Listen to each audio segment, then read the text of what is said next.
শেষের দিনে সঙ্গী হবে বাবা কর্মফল। তোমার কর্ম কোনোদিন ছাড়বে না। আমার রঘুপতি রামচন্দ্রকে সরযূ নদীর জলে প্রাণ ত্যাগ করতে হলো। ভগবান কৃষ্ণচন্দ্রকে 125 বছর বয়সে জরাব্যাধির তীরে দেহ ত্যাগ করতে হলো। চৈতন্য মহাপ্রভুকে 48 বছর বয়সে বাবা দেহ সম্বরণ করতে হলো। ভগবান নিজে নিজেকে ছাড়েনি। আর আপনারা আমরা কি বাবা ছাড় পাবো বলে মনে হয়? প্রত্যেকের খেয়াল রাখতে হবে বাবা আমি কর্মটা কি করছি, তাই না? এই বাহ্যিক জগতের মানুষ কেউ দেখতে পেল না, কিন্তু একটা কথা মনে রাখবে বাবা, ভগবানের কাছে কেউ আপন হয় না, আর আমার ভগবানের কাছে কেউ পর হয় না। ভগবানের কেউ আপন হয় না, আর ভগবানের কেউ পরও হয় না। যে ডাকার মতো ডাকতে পারবে, যে স্বয়ং ধর্মকে আশ্রয় করে থাকবে, স্বয়ং ধর্ম তারই রক্ষা করবে। তাহলে মনে রাখতে হবে বাবা এই জগৎ সংসারে কেউ যখন কারোর নয়, কিসের জন্য কৃষ্ণ ভজন ভুলে যাচ্ছ? কিসের জন্য মায়ামোহ সংসারে পড়ে যাচ্ছ? সারা দিনের মধ্যে একটি বার আমরা ভগবানের চরণে বসে একবার নয়ন জলে বক্ষ যুগল ভাসিয়ে বলতে পারি না, দয়াময় আমার বলতে যা কিছু আছে আমি তোমার চরণে অর্পণ করলাম। কৃষ্ণ ভজিবার তরি সংসারে আয়ন, মিছে মায়ায় বদ্ধ হয়ে বৃক্ষ সম হইল। এই দেহটা দিয়ে বাবা শুধু সংসারের জন্য নয়, এই দেহটা শুধু ছেলে পুলে মানুষ করবে না, এই দেহটা শুধু সংসারের কর্ম করবে না, এই দেহটা পেয়েছি বাবা শুধুমাত্র কৃষ্ণ ভজন করবার জন্য। তাহলে দেব দুর্লভ মানব জনম যখন পেয়েছো মা, হেলায় হারিয়ে দিও না সাধের দুর্লভ জনম। দেখেন এই যে 84 লক্ষ জনই আমাদের জনম, এই যে 80 লক্ষ জনই ফেলে এসেছি বাবা, 4 লক্ষ বার মানব জনম। এই 4 লক্ষ বারের মধ্যে হতেও তো পারে এই জনমটা আমার শেষ জনম, এরপরে হয়তো আমার গৌর গোবিন্দ চরণ প্রাপ্তি হয়ে যাবে, হতেও তো পারে। তাহলে এমন কর্ম করব না বাবা যেন আমাকে আবার পিছনে সেই 80 লক্ষ জনিতে ফিরতে হয়। কারণ মনে রাখতে হবে বাবা 80 লক্ষ জনিটাকে একবারও বললো না দুর্লভ, কিন্তু এই মানব জাতিটাকে বলছে দুর্লভ জনম। কেন এই মানুষটাকে বলছে কেন দুর্লভ জনম? পশু পাখি খায়, আমরাও খাই, পশু পাখিরও সন্তান হয়, আমরাও সন্তানের জন্ম দিই, পশু পাখি ঘুমায়, আমরাও ঘুমাই, পশু পাখি সকাল হলে খাবারের অন্বেষণে বার হয়, আমরাও প্রত্যেকটা মানুষ রোজগার না করলে সংসার চলবে না, রোজগারের ধান্দায় বার হয়। তাহলে পশু পাখির সঙ্গে আমাদের তো হুবহু মিল আছে বাবা, তথাপি পশু পাখিকে বলছে না দুর্লভ জনম, আমাদের জনমটাকে বলছে দুর্লভ কেন? কি গো, এটাই তো তথ্য। কারণ যেটা পশু পাখি পারে না সেইটা ভগবান আমাদের মানুষ জাতিটাকে দিয়েছে। পশুদের দিয়েছে বাবা 4টে পা, 4টে পা দিয়ে তীর্থে যেতে পারবে, কিন্তু সেই পা দিয়ে আমার গোবিন্দ চরণে চন্দন তুলসী অর্পণ করতে পারবে। পশু পাখি ভগবানের বংশী রণামৃত শুনবার জন্য কর্ণ দিয়েছে,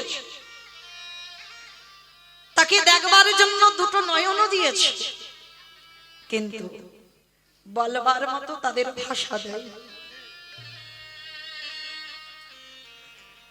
পশু পাখিরা এরা খেতে পারে, ঘুমাতে পারে, শুনতে পায়, দেখতে পায়, সব পারে, কিন্তু বাবা কৃষ্ণ নাম উচ্চারণ করে একবারও কৃষ্ণ বলে হাগৌর প্রাণ গৌর বলে কাঁদতে পারে।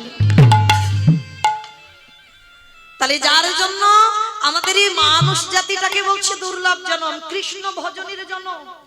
তাহলে এই জনম যখন পেয়েছো মা, হেলায় হারিয়ে দিও না, সংসারের মায়ায় পড়ে সব আমার আমার করতে গিয়ে কৃষ্ণ ভজন যেন ভুলে যেও না।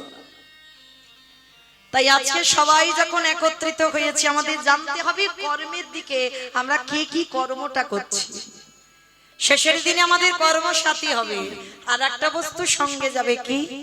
যাত্রা নাটক, ফাংশন, থিয়েটার নয়, যাবে কি গো? এই যে প্রতি বৎসর বলো তো এত লাখ লাখ টাকা খরচা করে, এত হাজার হাজার টাকা খরচা করে ভক্ত সেবা দেয়, পূজার আয়োজন করে, এত সুন্দর প্যান্ডেল করে, কিন্তু ঘর বানায়নি। তবে জানি না এবছর হয়েছে কিনা, আগের বছর গিয়েছিল, ঘর বানায়নি। ভক্ত সেবার জন্য কাঁদে, হরিনাম সংকীর্তন দেবার জন্য কাঁদে। যারা ঘর বানালো না, ভক্ত সেবার জন্য, হরিনাম সংকীর্তনের জন্য এত অর্থ ব্যয় করে দিল, কি দরকার ছিল বাবা? এটা তো ব্যাংকে রাখলে কাজ হতো, টাকা বেড়ে যেত। কি দরকার ছিল? দরকার আছে বাবা। কিছু কাজ যদি না হতো না, নিজেরা ঘর বাড়ি না বানিয়ে ভক্ত সেবা দিত না, ঘর বাড়ি না বানিয়ে প্রতি বছর এত লাখ টাকা খরচা করে হরিনাম সংকীর্তনের আয়োজন করত না, লাভ তো আছে বাবা। তাহলে জানতে হবে এই কলিযুগের মানুষের হরিনাম ছাড়া গতি নয়। একমাত্র শেষের দিনে সম্মান হবে এই হরিনাম, আর যাবার সময় কি হবে গো? এই হরিনামে যাবে। এটা আমার কথা নয়, একটু মিলিয়ে নেন। মানুষের মৃত্যুর পর এই দেহটাকে যখন বের করে নিয়ে যায়, মুখে কি বলে? বলো হরি, বলো হরি, বলো হরি। কি গো মায়েরা বলে তো তোমাদের এই উত্তর 24 পরগনা, তাই তো? তাহলে এইবার আপনারাই বলেন। তাহলে এই যে এত সিরিয়াল দেখেন, এত মোবাইল দেখেন, প্রত্যেকের ঘরে কত কত মোবাইল, গেল কি কিছু সাথে? গেল না। ও মায়েরা, আমার ভগবান একটু ভালোবাসার কাঙাল গো। ভগবান অন্য কিছুর কাঙাল নয়, আমার ভগবান একটু ভালোবাসার কাঙাল।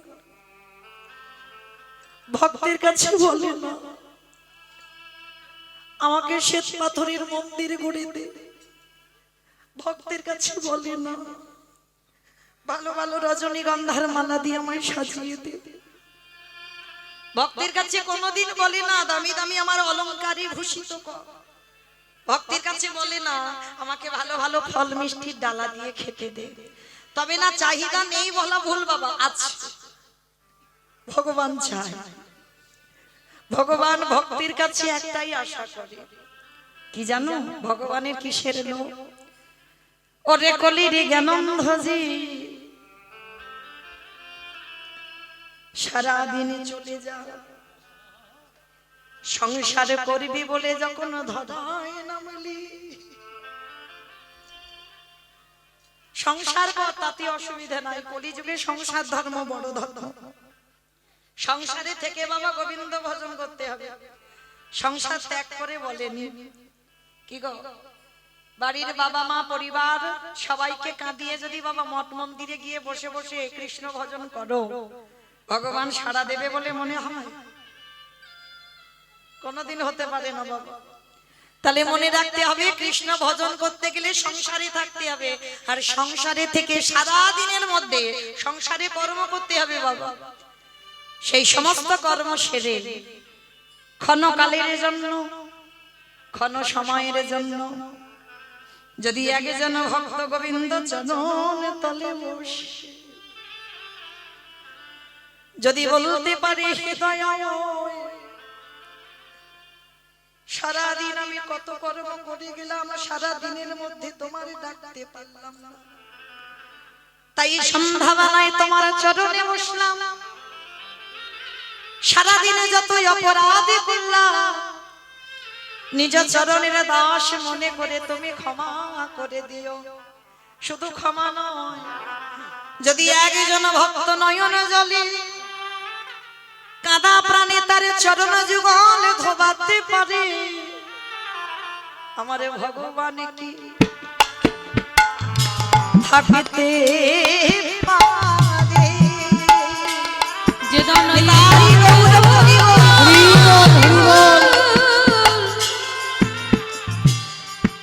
ওই চরণে যুগল ধোয়াতে পারে, আমার ভগবান কি থাকিতে পারে? যে জন্য কাঁদা প্রাণে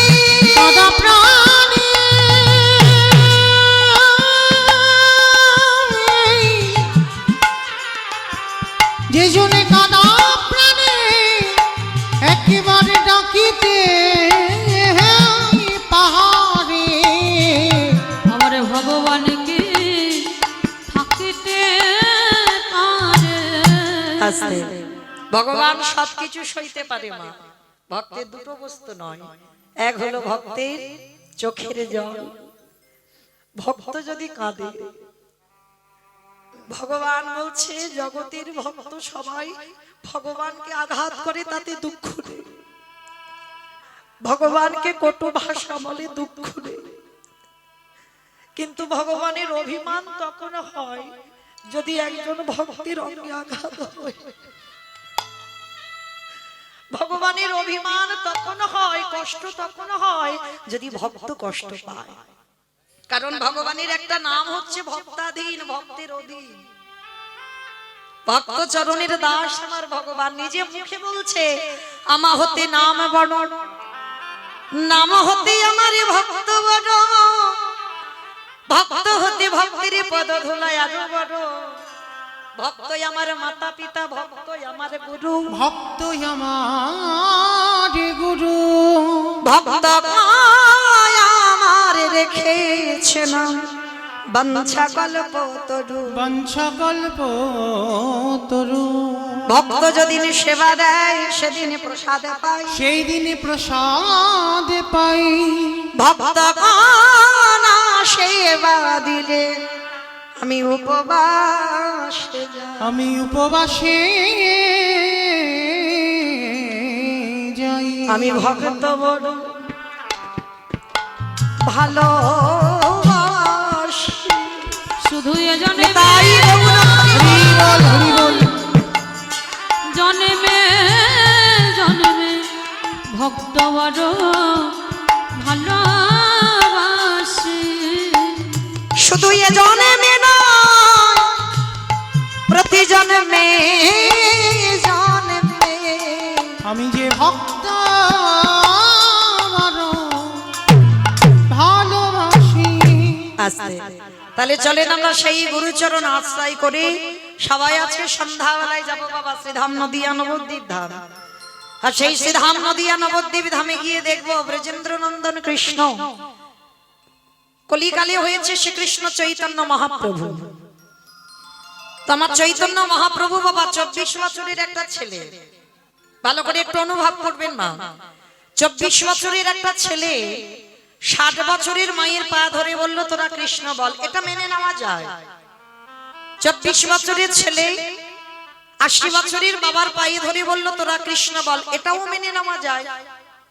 24 বছরের ছেলে 60 বছরের মায়ের পা ধরতে পারে, 80 বছরের বাবার পায়ে ধরতেই পারে, কিন্তু 24 বছরের ছেলে সে কিনা বিশ্বের স্রষ্টা মালিক ভগবান। সেই ভগবান আজকে ধুলায় গড়াগড়ি দিয়ে বলবে কেন তোরা কৃষ্ণ বল। ছোট বড় বিচার করছে না বাবা, যাকে দেখতে পাচ্ছে কে ছোট কে নিচু জাত কে উঁচু জাত বিচার করছে না, যাকে দেখছে বাবা তার চরণ দুটো ধরে বলছে তোরা একবার কৃষ্ণ বল। কেন? ভগবান হয়ে গুরুজনদের পদধূলা নেবে বাবা, এটা স্বাভাবিক, ভগবান হতে পারে, জীব শিক্ষার জন্য গুরুজনদের চরণ ধুলা নেবে, কিন্তু ভগবান হয়ে তিনি ছোট বিচার করবে না, জাত বিচার করবে না, ধুলায় গড়াগড়ি দিচ্ছে কেন? এই যে ভগবান ধুলায় গড়াগড়ি কেন দিচ্ছে জানো? শুনে নাও। যুগ ধর্ম প্রবর্তক নাম সংকীর্তন, চারি ভাব ভক্তি দিয়া নাচাই ভুবন, আপনি ভক্ত ভাব করি অঙ্গীকার, আপনি না করলে ধর্ম জীবের শেখানো না যায়, আপনি আচরি ধর্ম জীবের শিখায়, এই তো সিদ্ধান্ত গীতা ভাগবতে গায়, এই মতো কলিকালে প্রথম সন্ধ্যায় অবতীর্ণ হলেন কৃষ্ণ আপনি নদী আর। হৃদয় হরি বল হরি বল। তাহলে কি বুঝলাম মা? নিজে আচরি ধর্ম জীবের শিখায়, নিজে না করলে ধর্ম জীবকে শেখানো না যায়। কি বাবা এটাই বোঝালো তো? নিজে আগে আচরণ করে দেখাতে হবে। কি গো মায়েরা, আমি কীর্তনিয়া হয়েছি, আমার আচরণ যদি ঠিক না হয়, আমি যদি হা কৃষ্ণ হা গৌর বলে না কাঁদি, আমি যদি সাধুগুরু বৈষ্ণবদের সম্মান না করি, আমি যদি গুরুজনদের শ্রদ্ধা ভক্তি না করি, তাহলে আমাকে দেখে বাবা সমাজ কিছু শিখবে বলে মনে হয়? আমার কথা শুনে যে কারো চৈতন্য হবে, আগে যদি আমি ঠিক হইতো তারপরে হবে বাবা। আর আমি যদি ঠিক না হই কি গো চৈতন্য হবে? তাহলে নিজে আচরণ করে দেখাতে হবে। তাই তো চৈতন্য মহাপ্রভু ধুলাই গড়াগড়ি যাচ্ছে, আর যাকে দেখছে তার পদধূলাটা নিচ্ছে কেন? জগৎকে দেখালো। কিন্তু মা আমরা কলির মানুষ কি করি জানো? কোন আত্মীয় পরিজনের বাড়িতে যাব তো বাবা মা শ্বশুর শাশুড়ি যদি থাকে প্রণাম প্রণাম করি। কি মায়ের এখন প্রণাম প্রণাম করছে তো? এখন আর প্রণাম নিজেরা করি না, ছেলে পুলেরা করবে কি? এখন সব বাবা সুইচ টেপা প্রণাম হয়েছে। রাস্তা দিয়ে যাবে দেখবেন অল্প অল্প বয়সের ছেলেরা সাইকেল বা বাইক নিয়ে যাবে, যদি একটু মন্দির দেখতে পায় না সঙ্গে সঙ্গে একটু ঠুকে দেবে মাথাটা। ভুল তাদের নয়, ভুল কাদের জানো? বাবা হলো বীজ, মা হলো ক্ষেত্র বা মাটি। বীজ বপন করা হলো, মাটি যদি নোনা লেগে যায় এ মাটির ফসলটা জীবনে ভালো হবে না। তাহলে শিক্ষাটা কোনো পাঠশালায় হয় না, শিক্ষাটা বাবা দেয় না, শিক্ষা দেবে মা, তাই না? প্রথম কোলে তো মার কোলে সন্তান বসবে, সে অকার আকার ক খ এবিসিডি যা শেখাবার দেখবেন প্রথম মা শেখায়। কোলে করে ছোট্ট ছেলেটাকে বলেন, যদি ছেলেটাকে না বলি ওটা তোর বাবা, ছেলে কি জানবে ওটা আমার বাবা?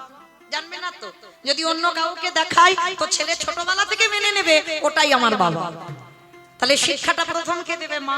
ওটা তোর দাদা, ওটা তোর দিদি, প্রথমেই তো মা দেয়। তাহলে শিক্ষা মা দেয়। আর মায়ের জন্য, মায়ের গন্ডগোলের জন্য বাবা আজকে জগৎটার একটা একটা মহান মহান ছেলেদের জন্ম হচ্ছে না। সেই যা আগে হওয়ার হয়ে গেছে বাবা, বিদ্যাসাগরের জন্ম, রবীন্দ্রনাথের জন্ম, নেতাজির মতো ছেলের জন্ম, বিবেকানন্দের জন্ম। কেন? তাদের মাটিটা ভালো ছিল। আর আমাদের মতো মাটি ভালো নেই, তাই তো আজকের ফসলগুলো ভালো হচ্ছে না। আর যদি ঠিক ঠিক মাটি ভালো হতো, বীজ যদি ভালো হয়, ফসল ভালো হতে হবে। তাহলে আজকে দেখেন এই প্রণাম করতে আমরা ভুলে যাচ্ছি, কিন্তু সবার চরণ ধরে বলে যাই বাবা অবশ্যই করে কৃপা করে ছোট্ট ছোট্ট বাচ্চাদেরকে শেখাবে।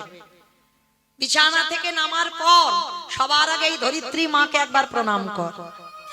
এগুলো ছোটবেলা থেকে শেখাবে, শিক্ষা মা দেয়। প্রথমেই শেখাবেন বিছানা থেকে নামার সঙ্গে সঙ্গে একবার এই ধরিত্রী মাকে প্রণাম কর। কেন? ভালো করে ভেবে দেখেন বাবা, তিনি তো মা, সবার মা। সকাল হলে মায়ের বুকের উপরে পা তুলে দিচ্ছ, আর এই মায়ের বুকের উপরে শুধু পা নয়, সকাল হলে মলমূত্র ত্যাগ করছো। কত যানবাহন এই মাটি খনন করে, বীজ বপন করে, অঙ্কুরিত করে, ফসল ফলিয়ে সেইগুলো আমরা প্রসাদ পাচ্ছি। তাহলে ধরিত্রী মা কত কষ্ট করে, সকালবেলা উঠে সেই মায়ের বুকে যদি পা তুলে দিই, একবার যদি প্রণামটা না করি বাবা, তাহলে কি হবে? কি গো, আমরা হিন্দু ধর্মের মানুষ, আমরা সনাতন ধর্মের মানুষ, এইগুলো ভুলে গেলে হবে না। ছোট ছোট ছেলেদের শেখাবে। আর যদি মা ঠিক ঠিক শিক্ষাটা দেয়, সন্তান ঠিক শিক্ষা পাবে। আবার দেখেন স্নান করে তুলসী গাছে একটু জল দিয়ে, এগুলো কে বলবে? মা তো বলবে। কি গো, ছোটবেলা থেকে যদি শিখিয়ে নাও না, ও ছেলে বড় হয়ে গেলেও কোনোদিন ছেলে ভুলতে পারবে না। এই মায়ের দেওয়া সংস্কার কোনোদিনই ভুলতে পারবে না। আমি দিয়েছি বাবা এই তুলসী তলায় জল দেওয়া, সকালবেলা ঘুম থেকে উঠে ধরিত্রী মাকে প্রণাম করা, এই শিক্ষাগুলো আজ যদি আমার ছেলের কাছে আমি নাও থাকি, যদি আমি এই পৃথিবী ছেড়ে চলেও যাই, তথাপি আমার ছেলে এইটা ভুলতে পারবে না যে স্নান করে তুলসী গাছে জল দিতে হবে, স্নান করে একটু গীতা পড়তে হবে, সন্ধ্যাবেলা একটু ভাগবত পড়তে হবে, আর ঘুম চোখটা খুলে একবার ধরিত্রী মাকে প্রণাম করতে হবে। তাহলে এই শিক্ষাগুলো আমাদের মতো মারা দেবে। তা আজকের চৈতন্য মহাপ্রভু শিক্ষা দিচ্ছেন, দেখেন কেমন ভাবে জগৎ জীবকে। কোথাও যেতে গেলে মহাপ্রভু মা সচিমাকে প্রণাম করত, আমরাও করি, অনেকে যেতে গেলে প্রণাম করি। কিন্তু একজন ভক্তর হৃদয়ে হাত রেখে বলতে পারবেন আত্মীয় পরিজনের বাড়ি থেকে ফিরে এসে বাবা মাকে প্রণাম করো? করো না। কিন্তু চৈতন্য মহাপ্রভু শিক্ষা দিলেন প্রতিদিন ব্রহ্ম মুহূর্তে হরি নামে যেত মাকে প্রণাম করে, আবার বিকালবেলা ওই নগর ভ্রমণ করে আবার ফিরে আবার ষষ্ঠাঙ্গে মার চরণে দণ্ডবত প্রণাম। তাহলে শিক্ষা দিল কি, কোথাও যেতে গেলে প্রণাম করতে হবে, আবার কোথাও থেকে ফিরে এসেও তোমাকে প্রণাম করতে হবে। কিন্তু আমরা মানি না বাবা, আমরা বিশ্বাসই করি না কোন প্রণাম টনাম। কিন্তু প্রণামের কত শক্তি আছে জানো? এই গুরুজনদের পায়ের ধুলার কত দাম, কত শক্তি আছে। আমরা মানি না, বিশ্বাস করি না, তাই আমাদের কাজ হয় না। কিন্তু যারা মানে তাদের কাজ হবেই হবে। কিন্তু আমরা কলির মানুষ কি করি জানো মা? এই যে কীর্তন শুনে আপনি বাড়ি যাবেন, সকালবেলা একটা খুব ভালো কাজে যাওয়ার কথা আছে, খুব ভালো কাজ। হ্যাঁ, সকাল সকাল একটু স্নান টান করে শুদ্ধ বস্ত্র পরিধান করে তুমি সকালবেলা একটা শুভ কাজে বার হচ্ছ। পাশ বাড়ির সঙ্গে বাবা থানা পুলিশ হচ্ছে, মানে মামলা পর্যন্ত চলছে। হ্যাঁ, আর সেই শত্রুটা তুমি স্নান করে সবে দরজা দিয়ে এক পা বের করেছো, আর পাশ বাড়ির শত্রুটা তোমার সামনে এসে দাঁড়িয়ে গেছে। আমার সত্যি করে বলবে, সেই শত্রুটা তোমার গুরুজন, সামনে যদি এসে যায়, তুমি শুভ কাজে যাচ্ছ, আচ্ছা সত্যি করে বলো তো মা, প্রণাম করে তারপরে তুমি যাবে? বলো বলো, কেউ যাবে না। অত সোজা নয়। যারা দাঁড়িয়ে আছে, যারা বসে আছো, আমি কীর্তনিয়া সম্প্রদায়, সবাই বলে ও আমার শত্রু, ওর মুখ দেখেছি মানে আজকের আমার দিনটা মাটি হয়ে গেল। কি গো বলি না? এগুলো আমাদের কথা, যে শত্রুর মুখ দেখলে আমাদের যাত্রা অশুভ হয়। আরো আরো গ্রামাঞ্চলে আর একটা নিয়ম আছে বাবা, যে নারীর নাকি প্রথম সন্তান মরে যায়, সে নারী অশুভ, তার মুখ দেখলেই যাত্রা নাকি অশুভ হয়। বলি না? ভুল কথা। সে তার কর্মফল ভোগ করছে, এর জন্য তুমি তার মুখ দেখলে তোমার যাত্রা অশুভ হবে এ তো নয়। যদি হতো বাবা, চৈতন্য মহাপ্রভুর মা, যিনি আমার ভগবানের মা, ভগবানের মায়ের তো বাবা গর্ভে প্রথম 8টা কন্যা সন্তান নেই, প্রথম 8টা কন্যা সন্তান মরে গেল। বড় ছেলে বিশ্বরূপ এলো 16 বৎসর বয়সে অদ্বৈত আচার্যের সঙ্গে টোলে পড়তে গিয়ে সন্ন্যাস। ছোট ছেলে নিমাই 24 বছর বয়স হলো, সন্ন্যাসী হয়ে গেল। সচিমা স্বামী হারা। তাহলে আপনারা কি বলবেন? ক্যালেন্ডারে যদি নিমাইয়ের মাকে দেখেন সকালবেলা, তাহলে বলবেন যে আজকের আমার দিন মাটি হয়ে গেল? বলবেন না তো? তাহলে খবরদার জীবনে বলবেন না যে নারীর প্রথম সন্তান মরে গেছে, ওর মুখ দেখলাম মানে আজ আমার দিনটা মাটি হলো। কখনো বলো না, কারণ এগুলো আমরা বানিয়ে বলছি বাবা, আমাদের কথা। কিন্তু এইগুলো গ্রন্থ বিধান দেয়নি যে নারীর প্রথম সন্তান মরে যাবে, তার মুখ দেখলে তোমার যাত্রা অশুভ হয়ে যাবে। হ্যাঁ, কারণ সে তার কর্মফল ভোগ করছে, সেটা তার ব্যাপার। তাতে তোমার যে তাকে দেখলে তোমার অশুভ হবে না। তো আজকে লক্ষ্য করে দেখেন, চৈতন্য মহাপ্রভু শিক্ষা দিয়ে গেলেন যে গুরুজন হলেও সামনে যদি পড়ে যায়, শত্রু হলেও সামনে যদি পড়ে যায়, আগে প্রণাম করতে শেখো। আর যদি তোমার চরিত্র এমন হয়, তাহলে বাবা তুমি সশরীরে স্বর্গবাস। কারণ তোমার হৃদয়ে রাগ অভিমান কিছু নেই। প্রমাণ তার মহাভারতে দিয়ে গেল বাবা। করেছিল না, পঞ্চ পাণ্ডবদের মধ্যে একজনই গিয়েছিল, যুধিষ্ঠির মহারাজ, সশরীরে স্বর্গবাস। কেউ যেতে পারলো না। দ্রৌপদী পঞ্চসতীর মধ্যে একজন সতী, তাও বাবা স্বর্গে যেতে পারলো না, গিয়েছিল যুধিষ্ঠির মহারাজ। কেন? এই যুধিষ্ঠির মহারাজের পদ দেখেন কেমন। কুরুক্ষেত্রের মাঠে যুদ্ধ হবে, যুদ্ধের প্রারম্ভে ভগবান কৃষ্ণ যুধিষ্ঠির মহারাজকে ডেকেছিল, যুধিষ্ঠির দাদা বিলম্ব করো না, তাড়াতাড়ি তুমি রণসাজে তৈরি হও, এক্ষুনি আমাদের একটু যুদ্ধে যেতে হবে। যেই না বলেছে এক্ষুনি যুদ্ধে যেতে হবে, ভগবান কৃষ্ণচন্দ্রের কথা মতো যুধিষ্ঠির মহারাজ বলছে, কৃষ্ণ কৃষ্ণ ক্ষণকাল বিলম্ব করো, আমি একটুখানির জন্য আমার বড় মার কাছে আমি একটু যাব।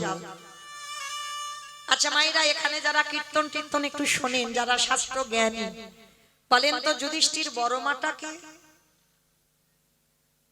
গান্ধারী। বেশ, গান্ধারী 100 ছেলের মা, আর একটা কন্যা সন্তান ছিল দুঃশালা, 100টা পুত্র সন্তান।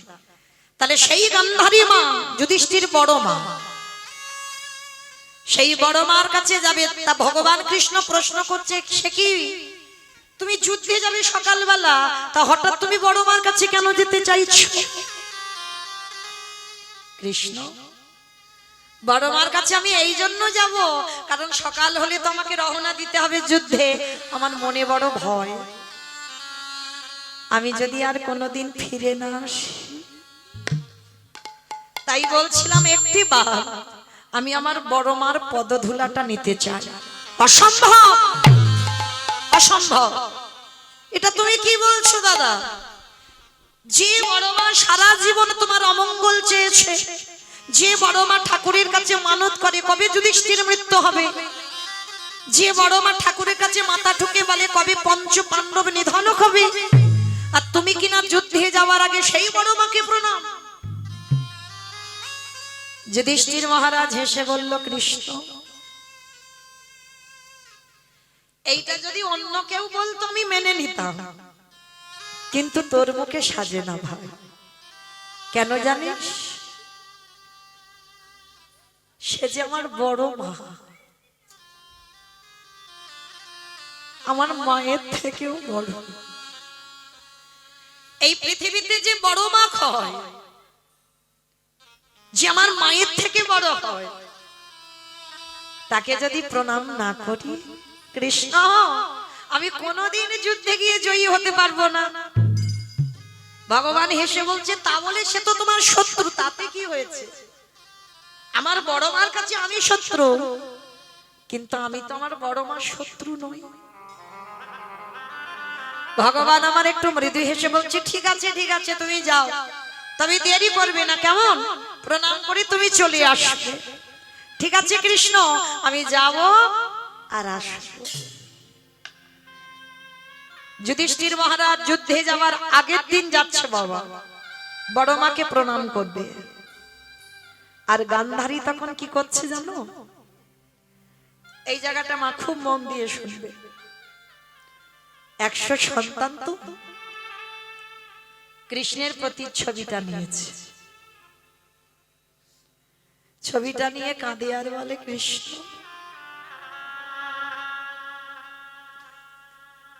100টা ছেলে দিলি বাবা,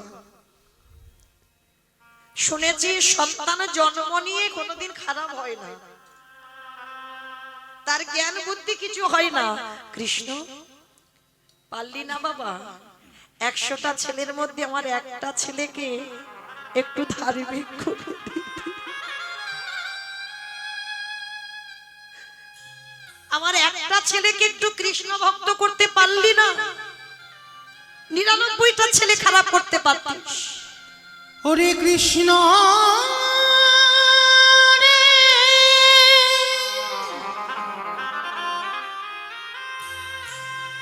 একেবারে দেখা দেখা দে,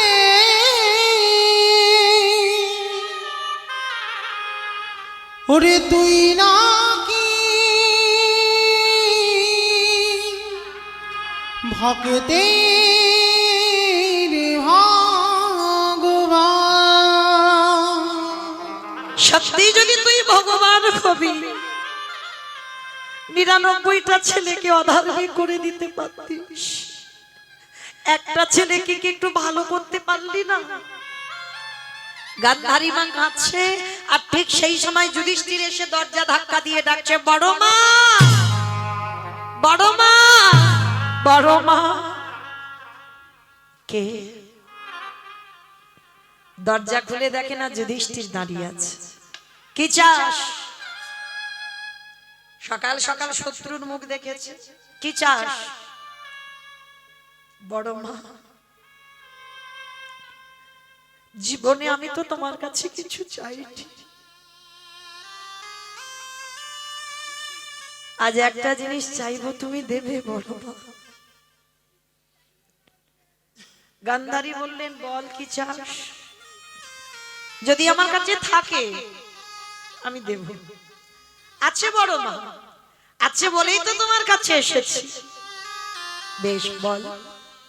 না ওরকম করি নয়, আগে তুমি আমার মাথা ছুঁয়ে বলো, যা চাইবো তুমি দেবে। বললাম তো যদি আমার কাছে থাকে তো দেব। আছে বললাম না, তুমি ছাড়া এই পৃথিবীতে কেউ দিতে পারবে না। বেশ বল কি? আমি তোর মাথা ছুঁয়ে প্রতিজ্ঞা করলাম, যদি আমার কাছে থাকে আমি তোকে দিয়ে দেব।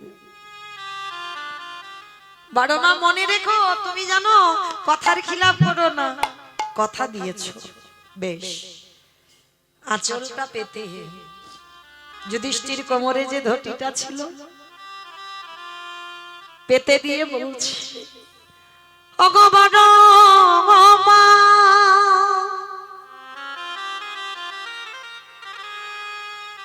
তোমার চরণে আমার একটাই নিবেদন,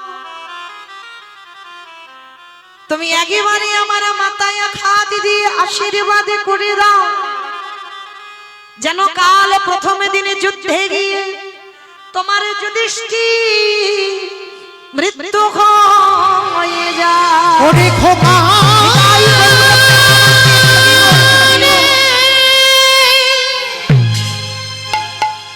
তুই এমন করে বলিস না, আমি যে বড় মা হয়ে সহিতে পারিব। চুপ কর, একটা কথা বলিস না বাবা, তুই আমার কাছে মৃত্যু কামনা কেন করছিস? কাল তুই প্রথমে যুদ্ধে যাবি। বড় মা, এই পৃথিবীতে যদি বড় দাদা বেঁচে থাকে, যদি কোলের ছোট ছোট ভাই চলে যায়, এই জগতে যদি কোনো দাদা হয়ে থাকে, যদি সেই দাদা ভাই হারাইয়ে বসে থাকে, সেই দাদাই তো জানে ওগো ভাই হারানো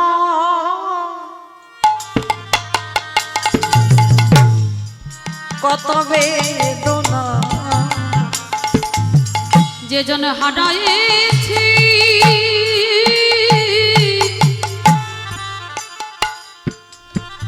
সেই তো জানে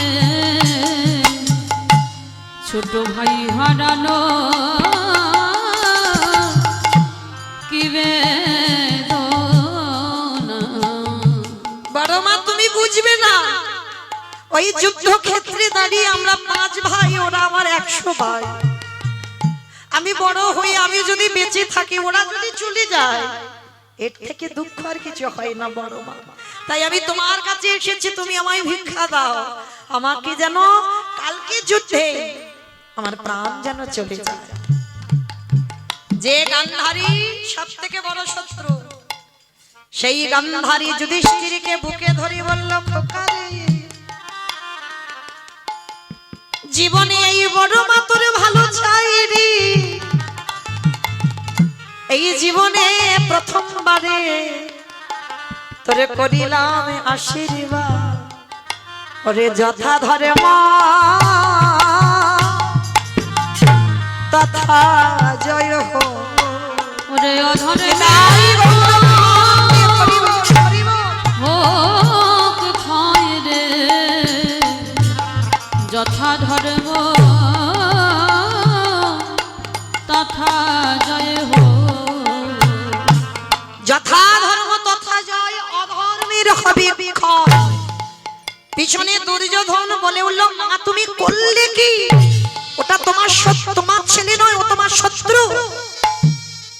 গান্ধারী যুদ্ধে যাওয়ার আগে বলল, খোকা বন্ধ কর, আমি তোর মা হয়ে বলছি, তুই এই রক্তের খেলা বন্ধ করে দে। পারবি না, কেন জানিস? যে পক্ষে আমার কৃষ্ণ রয়, সে পক্ষের কি অপমৃত্যু হয়?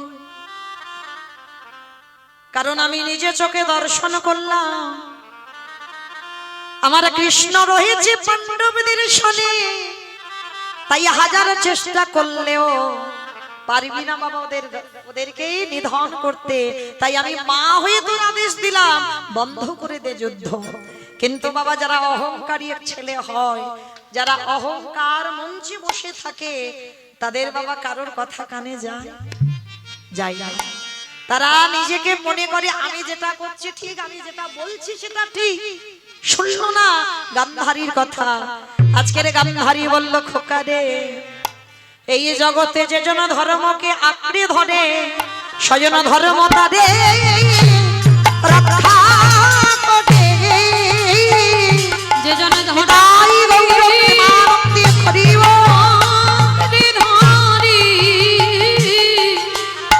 ধর্ম তারি রক্ষা করে। কিন্তু মা গান্ধারীর কথা শুনলো না, শুধু শুনলো না নয়, 100টা ছেলে যুদ্ধে যাওয়ার সময় একবারও কেউ অন্ধ ধৃতরাষ্ট্র মাতা গান্ধারীকে প্রণাম করলো না। আর এরা 5 ভাই যুদ্ধে যাওয়ার আগে থেকে বাবা তৈরি হয়ে একেবারে জ্যাঠামশাই বড় মাকে প্রণাম করে তবে যুদ্ধে গেল। এই জায়গাটাই একটু স্মরণ করেন বাবা, কি প্রয়োজন ছিল? যাদের পক্ষে স্বয়ং ভগবান, তাদের কি প্রয়োজন ছিল গান্ধারী শত্রুর পদধূলা নেওয়ার? ছিল না তো। আপনি থেকে তো জয়ী হতো, কারণ কৃষ্ণ সঙ্গে আছে। বলে অত সোজা নয়। কৃষ্ণ আছে বলে যে গুরুজনদের সম্মান করবে না তা নয়। ভগবত শাশুড়ি সাধু গুরু বৈষ্ণব তাদেরকে দেখলেই আগে নত হতে শেখো, কারণ আগে নত হলে তারপরে তো তুমি উঁচু হবে। আর যত নিচু না হবে কোনোদিনই তুমি উঁচু হতে পারবে না। তো আজকে চৈতন্য মহাপ্রভু জগৎকে শিক্ষা দেবার জন্য আজকে এসে দাঁড়িয়েছে নবদ্বীপের মাটিতে। কারণ ভগবান জানে বাবা, আমি কারোর কাছে যদি পাত ধুলা চাই কেউ দেবে না। কি গো মা, দেবে? ধরো আমার ভগবান দুম করে এখানে এসে নামলো, এসে যদি ভক্তদের সবার কাছে গিয়ে বলে আমার একটু পাত ধুলা দাও, একজন ভক্ত বলতে পারবে আমি আমার পাত ধুলাটা নিয়ে ভগবানের মাথায় তুলে দেব? পারবে বলতে? কেন পারবে না? পাপের ভয়। কারণ আমার পাত ধুলা যদি ভগবানের মাথায় পড়ে তাহলে আমি মহাপাপী হয়ে যাব। আর শুধু মহাপাপী নয়, আমাকে রৌরব নরকে যেতে হবে। এই ভয়ে পড়ে আমরা দিতে চাই না। কিন্তু একটা কথা মনে রাখবে মা, আমরা তো স্বার্থপর গো, শুধু নিজেদেরটাই ভাবি। আমি ভালো থাকবো, আমি ভালো খাবো, আমার পরিবার যেন ভালো থাকে, আমার ছেলে যেন ভালো থাকে। অন্যকে কি করলো না করলো দেখার দরকার নেই, তাই না? এগুলো আমাদের কথা। কিন্তু মনে রাখতে হবে মা, এই জগৎ সংসারে আমার ভগবান জগৎকে শিক্ষা দিল, যার জন্য বৃন্দাবনে ব্রজ গোপীদের থেকে কেউ আমার কৃষ্ণকে জীবনে ভালোবাসতে পারবে না। বৃন্দাবনে ব্রজঙ্গনাগণ তারাই ভালোবেসেছিল কৃষ্ণকে। কেন? সেই যে মা আপনারা জানেন কাহিনীটা, শিরোপীড়া হলো, মাথার যন্ত্রণা। নারদকে পরীক্ষা করতে গেল, বললো না পাত ধুলাটা দাও। নারদ বলল ঠাকুর আমার পাত ধুলা দেব? আমাকে তো নরকে যেতে হবে, আমার পাপ হবে। বাহ! ভগবান ছলনা করে বলল তুমি কোথাও থেকে পাও এনে দাও।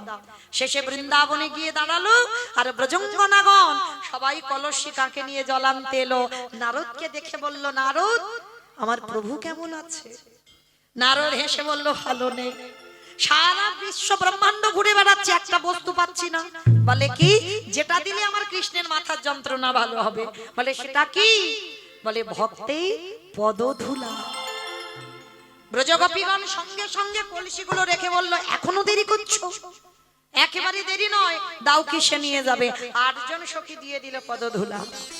আর যখনই দিল, নারদ মুনি ওইটুকু পাত তলায় বাবা কতটুকু ধুলো থাকে, ওইটুকু ধুলো টেনে মাটিতে আজকে মাথার উপরে তুলতে পারছে না, এত ভারী। ব্রজগোপীগণ বলছে পারবে না নারদ, দাঁড়াও। যেই না ব্রজগোপীগণ স্পর্শ করেছে হালকা হয়ে গেল, মাথায় তুলে দিল। নারদ গিয়ে ভগবানের কপালে দিয়ে দিল। যার থেকে সৃষ্টি হলো বাবা এই যে গোপীচন্দন, যেটা আমাদের সাধুগুরু বৈষ্ণবদের এই যে ললাটে আছে না, গোপীচন্দনের সৃষ্টি হলো ব্রজগোপীদের পায়ের ধুলা থেকে। সত্যি করে বলছি মা, যদি সত্যি সত্যি খুব মাথার যন্ত্রণা করে, ওষুধে যদি ভালো না হয়, ওই রাধারানীর অষ্টসখীকে একবার স্মরণ করে যাদের পদধূলা থেকে গোপীচন্দনের জন্ম হয়, সেই চন্দন নিয়ে একটু ভালো করে লেপন করে দিয়ে দেখো। কারণ এটা আমার ভগবান কৃষ্ণ করেছিল ভক্তকে পরীক্ষা করবার জন্য। ভক্তকে কোন জায়গায় রেখেছে দেখেন, তাদের পাত ধুলা ভগবান মাথায়তে নিয়ে নিল। তখন নারদ হেসে বলল প্রভু আজ আমি জানতে পারলাম ওই বৃন্দাবনের ব্রজগোপীদের থেকে কেউ তোমারে বেশি ভালোবাসে না। তা চৈতন্য মহাপ্রভু ভাবলো এদের কাছে চাইলে পাবো না, তাহলে চুরি করতে হবে। কিরকম চুরি? আজকে সুরধনির তীরে গড়াগড়ি যাচ্ছে। কেন গড়াগড়ি জানো জানো? এই আপনারা যারা মায়াপুর গেছেন, নবদ্বীপ গেছেন, পাত ধুলাটা তো সেখানে পড়ে আছে, পড়ে নেই? আছে তো। ভগবান মনে মনে ভাবলো চাইলে যখন পাবো না চুরি করব। কিরকম চুরি? ওই সুরধনির তীরে গড়াগড়ি যায়। শুধু গড়াগড়ি নয়, ভগবান কি করে জানো? ভক্ত পদধূলা প্রভু অঙ্গে মাখে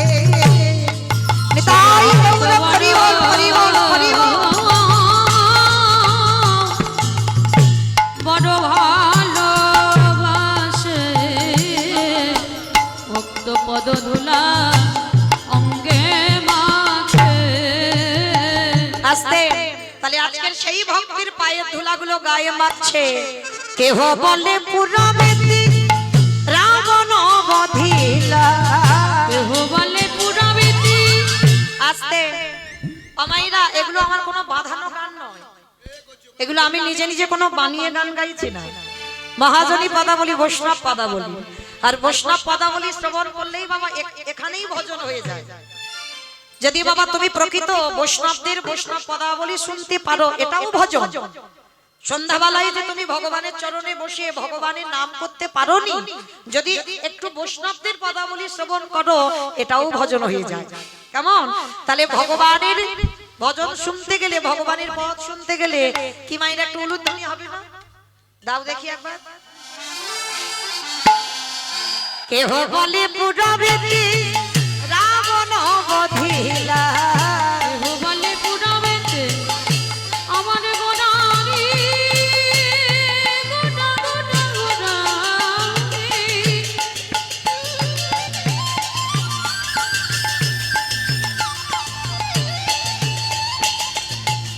গোড়া গোড়া গোড়া গোড়ারি, গোড়া গোড়ারি।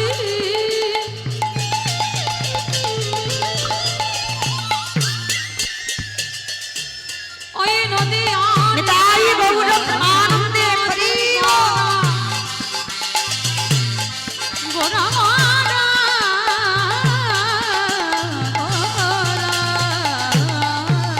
আরে কেহ বলে পুরাবেতে রাবণ বধিলা, ও গোলকের বৈভব লীলা প্রকাশ করিলা, গোলকের বৈভব লীলা প্রকাশ করিলা। ওই গোলকের বৈভব লীলা প্রকাশ করিলা। শ্রী রাধারে ভাবে গোড়ায় অবতারা, শ্রী রাধারে ভাবে গোড়া অবতার। আরে শ্রী রাধারে ভাবে গোড়ায় অবতার। হরে কৃষ্ণ নামে গৌর করিলা প্রচার, হরে কৃষ্ণ নাম নিতাই গৌর করিলা প্রচার। ওই হরে কৃষ্ণ নামে গৌর করিলা প্রচার, নামে গৌর করিলা প্রচার। এইবারে লীলা প্রকাশ হলো, এইবারে লীলা প্রকাশ হলো, এইবারে লীলা প্রকাশ হলো, এইবারে লীলা প্রকাশ হলো। গোলকের বৈভব লীলা প্রকাশ করিলা, গোলকের বৈভব লীলা প্রকাশ করিলা। ওই গোলকের বৈভব লীলা প্রকাশ করিলা। বাসুদেব ঘোষে কহে করি জোড়হা, করি জোড়হা ওগো যে গো সেই কৃষ্ণ সেই তো জগন্নাথ, সেই তো জগন্নাথ। আহা বাসুদেব ঘোষে কহে এইবারে লীলা প্রকাশ হলো। বাসুদেব ঘোষে কহে।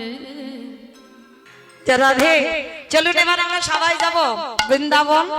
আর যেতে গিয়ে একটা ভজন গাইতে গাইতে যাওয়া হোক, কিংবা একটা ভজন হবে তো সবাই যাব। তো যারা যারা যাবো একটু উলুধ্বনি দাও। রাখাল রাজা বনে দেরে কোথায় বৃন্দাবন, রাধা কুণ্ড শ্যাম কুণ্ড গিরি গোবর্ধন। রাখাল রাজা বলে গিরি কোথায় বৃন্দাবন, কুণ্ড রাধা কুণ্ড গিরি গোবর্ধন। রাখাল রাজা বলে দে রে কোথায় বৃন্দাবন, রাধা কুণ্ড শ্যাম কুণ্ড গিরি গোবর্ধন। রাখাল রাজা বলে